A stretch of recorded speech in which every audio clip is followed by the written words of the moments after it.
You are watching the DocTalk show. Welcome back. We're discussing how exactly one can lose weight. We have learned that weight or excess weight, in other words, being overweight and obese, can result in health problems such as heart disease, strokes, and hypertension. So with me in the studio is Dr. Paul Kasanene, a nutrition and weight expert, who is going to tell us exactly how someone who is suffering from overweight or obesity can lose this weight. So Dr. Paul, as we go through this process of discussing weight issues, maybe we would want the public to understand exactly how one gains weight to the point that they have to lose it. Maybe we could start with that before we go into exactly how to lose the weight. Help us understand how exactly one gains weight. Okay, so basically, we eat food for energy. And Yes. this energy comes from different types of nutrients, proteins, carbohydrates, and fats. Yes. We use some of this for energy, we use some of this for building. And if there's any extra that we do not use, then the body stores this away as fat, which it can then call upon later for use in the event of any type of scarcity. So what tends to happen is that many people who are gaining weight are actually consuming more energy and more calories than they're actually spending. In other words, they're putting too much food. In, They're eating too much food, in other words. yes, you could say that to an extent, because what people need to understand is that the food that you eat is only too much if you don't use it. So if I'm eating food and I'm exercising and I'm spending that in exercise, in activity, if I have a metabolic rate where my daily activities, my work, my thinking is using the energy, it's really at the end of the day the net of how much you put in versus how much you comes spend. out. And what is happening is that because in the past, human beings, Ugandans, people were very active. So they were actually spending a lot of energy. And before, many years back, food was more natural, was less calorie rich. But now we have a situation where we're sitting a lot, we are not very active, and we're eating lots of food because there's an abundance of food. And so we find that day by day, we're having small excesses in our calorie and energy consumption that is then piling up as fat and as weight. The problem we have is that we don't have periods of scarcity. If we had every now and then 2 months of deprivation, we would actually have reduction in weight, but we have abundance on abundance. So people are actually gaining weight because they're eating more calories than they're spending. And this is often on a daily basis. There's sort of like a small increment each day. If we eat too much food, if we eat excess, all the excess food is just kept away as fat. So it goes increasing steadily over time. Yes, I mean, most people will gain about 200 to 300 grams a month, okay? That comes down to about 10 grams a day. So it's really small amounts. It's really small and may not be noticeable. Yes, not noticeable, but if you gain 3 kilos a year and you do this steadily for 5 years, then you've gained 15 kilos. But the daily increment is very small. And so it's not that people are just indulging in excessive consumption that is just making them explode. It's the small excesses that are actually leading us to gain weight. But what people also need to understand, the type of food that we eat. If you eat food that is very high in calories, in proteins, in fats, in carbohydrates, and you're not using that, then you're definitely going to end up piling on the weight. So it's really, weight gain is really about consuming more food than we actually spend it. Yes. And how can we spend this? I mean, how can we get rid of this what I mean to say the output, because you put it as energy. What we eat is the food, is energy going into the body. How can this energy be released from the body? So basically there's 2 ways. The first is what we call our resting metabolic rate. This is the amount of energy, the amount of calories you spend just to keep you alive. Thinking, breathing, walking, talking. This is about 60 to 70% of your energy consumption.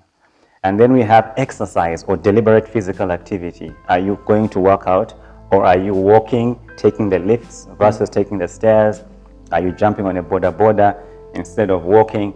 So at the end of the day, we can spend energy through physical activity and also through our metabolic rate. Our metabolic rate. And actually, this metabolic rate, what we're talking about, you can look at it as the process in which the body burns the energy it consumes.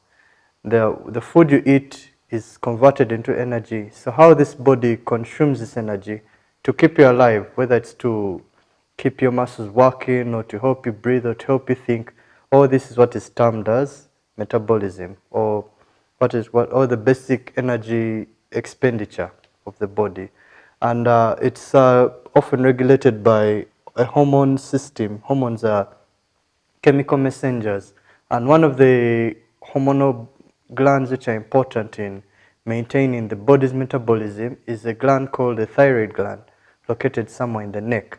So often people who have very high metabolic rates means their body tends to burn more energy, right?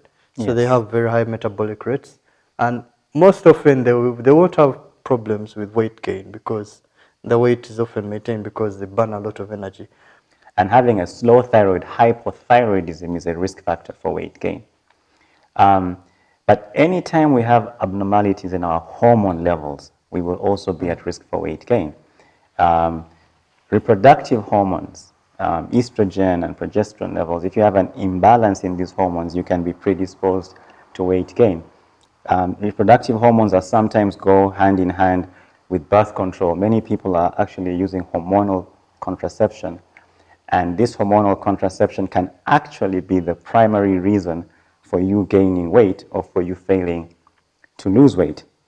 It's mainly because of the hormones, the estrogens and progesterone. Yes. So if you have an imbalance there, you're likely to gain weight. There is also adrenal hormones. So many people who are suffering from excessive stress, your body produces a hormone called cortisol, which is a steroid.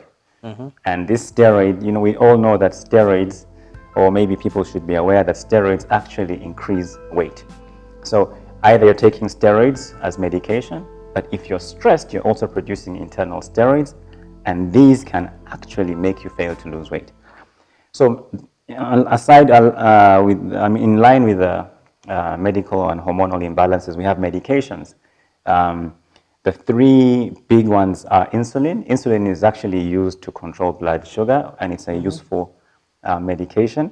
But insulin is an anabolic hormone. It builds, it makes people hungry, and so it can actually make you gain weight. Can make you gain weight. Yes, we have people on steroids, people who have immune-related issues, asthma and allergies. We also have some people on high blood pressure medications. But I would like to quickly mention just three things that people need to be aware of. The first is a high toxic burden. So many of us... What does that mean, a high toxic burden? So many of us start to accumulate toxins. These generally come from alcohol and tobacco, but you can also get these from sugar, from ketchup, from soda, from different things that we consume. And then the body stores toxins in fat cells. That's where the body stores them. And if you have a high toxic burden and your liver is not able to remove them fast enough, then you have to accumulate fat cells. And so if you are gaining belly fat especially, and you're wondering what is happening, maybe your toxic level is high. Other things that are very key is vitamin D deficiency. We see a lot of ladies especially with low vitamin D levels are easily gaining weight. We have people who have issues with mental and emotional issues, especially if you have what we call emotional eaters. You get stressed, or you have issues to do with your mental health, and you could easily find yourself eating much more than you should. And so some of these are what we call the hidden obstacles to weight loss. And so it's very important that people, when you want to lose weight, you first evaluate and see, do I have anything that could actually be standing in the way? So how best can one lose weight if they see this weight is a big problem and they want to lose it? How best can they lose it? Okay, so first of all, it's important to understand why you gain the weight. And we've gone through some of these reasons. So when you want to lose weight, it's first important to get an evaluation. You go and have a checkup. What's my thyroid level? Do I have any exposure to toxins? Is there anything that is making me gain weight? And once you understand those, you address them. But also you want to look for ways of losing weight that are sustainable. Because many times people are jumping onto different kinds of weight loss programs or weight loss solution, taking injections and some kinds of weight loss supplements and things that will only have short-term temporary results. So you want to look for long-term solutions, and generally you want to do things that will increase your metabolism, you want to do things that will reduce your calorie intake, and you want to exercise. So that means there are some foods which are very good to lose weight. Yes, definitely. Would you say that? Yes. Okay, so I think after the break we'll come back to understand which are the good foods to help you maintain or lose your weight, and which are the bad foods to watch out for, the foods that can actually increase your weight without any problem. So remember, you're watching the DocTalk show. Send in your comments, your feedback, your questions on our social media platforms, and we'll ably respond to each and every one of the questions that you send. You are watching the DocTalk show.